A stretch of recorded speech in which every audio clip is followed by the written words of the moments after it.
ಕರ್ತನಲ್ಲಿ ಪ್ರಿಯರೇ, ನಿಮ್ಮೆಲ್ಲರನ್ನು ಯೇಸುಕ್ರಿಸ್ತನ ನಾಮದಲ್ಲಿ ಸ್ವಾಗತಿಸುತ್ತೇನೆ. ಈ ದಿನದ ವಾಕ್ಯವು ಯೆಶಾಯನು ಬರೆದ ಗ್ರಂಥ 54ನೇ ಅಧ್ಯಾಯ 13ನೆಯ ವಚನ.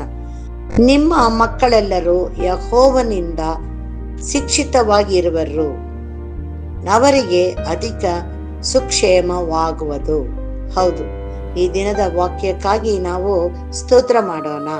ಹೌದು ಪ್ರಿಯರೇ, ಈ ದಿನದಲ್ಲಿ ದೇವರು ಹೇಳಿದ್ದಾನೆ, ನಿಮ್ಮ ಮಕ್ಕಳೆಲ್ಲರೂ ಯೆಹೋವನಿಂದಲೇ ಶಿಕ್ಷಿತರಾಗಿರುವರು ಎಂಬುದಾಗಿ. ಹೌದು, ನಮಗೆ ಬೇಕಾಗಿರುವಂಥ ಕೃಪೆಯನ್ನು ಕೊಟ್ಟು ನಮ್ಮನ್ನು ನಡೆಸುವಂಥ ದೇವರನ್ನು ನಾವು ಹಗಲಿರಲು ಸ್ಮರಿಸುತ್ತಾ ಆತನಿಗೆ ನಮ್ಮನ್ನು ಒಪ್ಪಿಸುವಾಗ ಆತನು ನಮ್ಮ ಮಕ್ಕಳೆಲ್ಲರನ್ನು ಆತನೇ ಶಿಕ್ಷಿಸುತ್ತಾನೆ. ಹೌದು, ಆತನು ಮಾಡುವಂಥ ಪ್ರತಿ ಒಂದೊಂದರಲ್ಲೂ ಕೂಡ ನಮಗೆ ಸುಕ್ಷೇಮವಾಗುವುದು.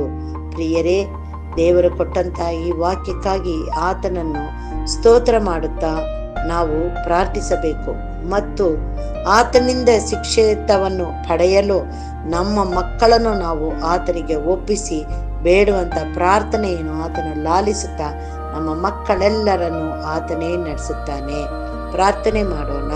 ನಮ್ಮನ್ನು ಬಾಳವಾಗಿ ಪ್ರೀತಿಸುವಂತ ನಮ್ಮ ತಂದೆಯಾದ ದೇವರೇ, ಈ ದಿನಕ್ಕಾಗಿ ನಿನಗೆ ಸ್ತೋತ್ರ ಸ್ವಾಮಿ. ನೀನು ಕೊಟ್ಟಂತ ವಾಕ್ಯಕ್ಕಾಗಿ ನಿನಗೆ ಸ್ತೋತ್ರ ಸ್ವಾಮಿ.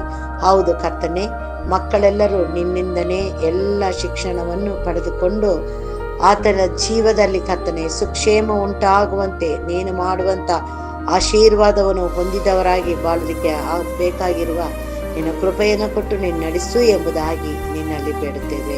ನಿನ್ನ ಕೃಪೆ, ಕನಿಕರ, ದಯ, ಪ್ರೀತಿ ಯಾವಾಗಲೂ ನಮ್ಮ ಮೇಲೆ ಇರಲಿ ಸ್ವಾಮಿ. ಈ ವಾಕ್ಯವನ್ನು ಕೇಳುವಂಥವರು, ಓದುವಂಥವರು ಪ್ರತಿ ಒಬ್ಬೊಬ್ಬರನ್ನು ಕೂಡ ನೀನು ಆಶೀರ್ವದಿಸಿ ನಡೆಸಬೇಕೆಂಬುದಾಗಿ ನಮ್ಮ ರಕ್ಷಕನು ಒಡೆಯನೂ ಆಗಿರುವಂಥ ಯೇಸು ಕ್ರಿಸ್ತನ ಮುಖಾಂತರದಲ್ಲಿ ಬೇಡಿದನ್ನು ಹೊಂದಿದ್ದೇವೆ ತಂದೆಯೇ, ಆಮೇನ್. ದೇವರು ಈ ವಾಕ್ಯವನ್ನು ಮತ್ತು ನಮ್ಮೆಲ್ಲರನ್ನು ಆಶೀರ್ವದಿಸಲಿ, ಆಮೇನ್.